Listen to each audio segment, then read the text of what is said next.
ஐயா கிட்ட வந்து எவ்வளோ நாளாக டீ வாங்கி சாப்பிட்றீங்க சார்? ஒரு வருஷமா. ஒரு வருஷமா? டீ சுவை எப்படி சார் இருக்குது மற்ற கடைகளை விட? நல்லா இருக்கு.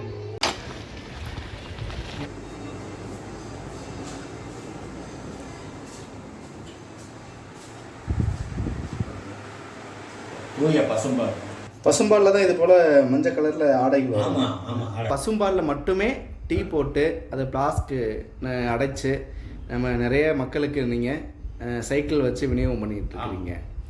பசும்பால் தவிர்த்து பாக்கெட் பால்லாம் நீங்கள் பயன்படுத்த மாட்டாதா சொல்கிறீங்க. கண்டிப்பாக. என்ன காரணம்யா? அதில் வந்து கெமிக்கல் இருக்குது. அது வந்து மக்கள் உடம்புக்கு வந்து அது வந்து கேடு விளைவிக்கும். இன்றைக்கி வந்து அதிகமான பேர் வந்து உடம்பு ஊதி போயிருக்காங்கன்னா காரணமே அதுதான். பச்சை குழந்தை கூட தெரியாமல் பல தாய்மார்கள் அந்த பாலில் காய்ச்சி கொடுக்காங்க. அது மிகவும் தவறு. தாய்ப்பாலுக்கு நிகராக இருக்கிறது நம்ம பசும்பால் தாங்க. நீங்கள் கிராமத்திலே கேட்டு பாருங்க, சொல்லுவாங்க. நம்ம முன்னோர்கள் உபயோகிச்சது அதுதான். ஒரு பெண்ணுக்கு தாய்ப்பால் இல்லாட்டாலும் கூட பசும்பாலாவது வாங்கி அந்த குழந்தைக்கு கொடுக்கணும். அப்போ தாங்க அந்த குழந்தைக்கு சத்து பிடிக்கும். நீங்கள் இப்போ இந்த டீ வியாபாரத்தை வந்து சமீப காலத்தில் ஒரு 2 வருஷத்துக்கு முன்பு தான் தொடங்கியிருக்கிறீங்க. ஆமாம். முன்பு நீங்கள் ஒரு பாரம்பரிய நெசவாளர் குடும்பம். ஸ்வீட்காரம் அது போடுவேன். எதை செஞ்சாலும், அதாவது நம்ம வந்து ஒரு வடை போட்டாலும் கூட கடலெண்ணெயில் தான் நான் போட்டு கொடுப்பேன். 10 ரூபா கூடையாவது வச்சு விற்பேனே தவிர பாமாயில் தொட மாட்டேன். இதுலேயும் லாபம் கிடைக்காமையா இருக்குது.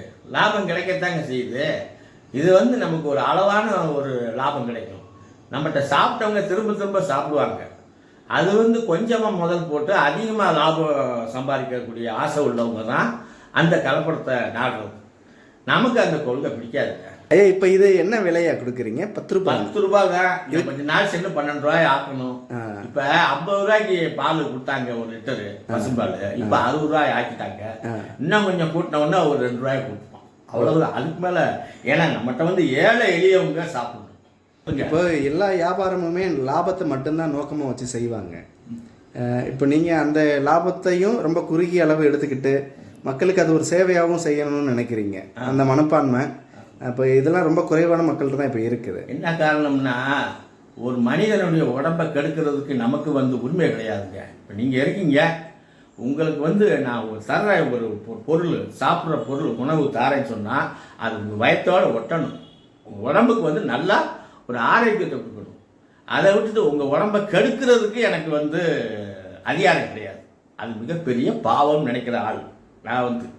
ஒரு லிட்டர் பால்னா 1 லிட்டர் தண்ணி தான் ஊற்றணும் பசும்பாலில். ஆமாம், 4 லிட்டர் ஊற்றுவாங்க. ஒரு பாக்கெட் பாலை வாங்கி 4 லிட்டர் ஊற்றுவாங்க. அது வந்து இவர் சொன்னது போல் உடம்புக்கு ஒத்துக்கிடாது, டேஸ்ட்டும் இருக்காது. ஏதோ டீ கடை வச்சுருக்காங்கன்ட்டு வடை சாப்பிட, டீ சாப்பிட கிடைக்கிறது போதும். அதுக்காக 1 லிட்டர் பாலுக்கு 4 லிட்டர் தண்ணி ஊற்றினா அது என்ன? பால் வெள்ளையாக இருக்கும். பால் வெள்ளையாக இருந்தாலும் டேஸ்ட் இருக்கணும்ல. நாங்கள் இதான் இஞ்சி போட்டு வேக வைப்போம். என்ன இன்னொன்று ஏலக்காய் டீ போடுவோம். இந்த தொழில் உங்களுக்கு எப்படி, எந்த அளவுக்கு லாபகரமாக இருக்குது?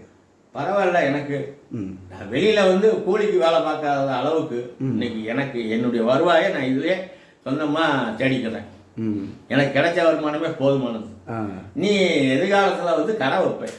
கடை வச்சாலும் இதே கொள்கை தான்.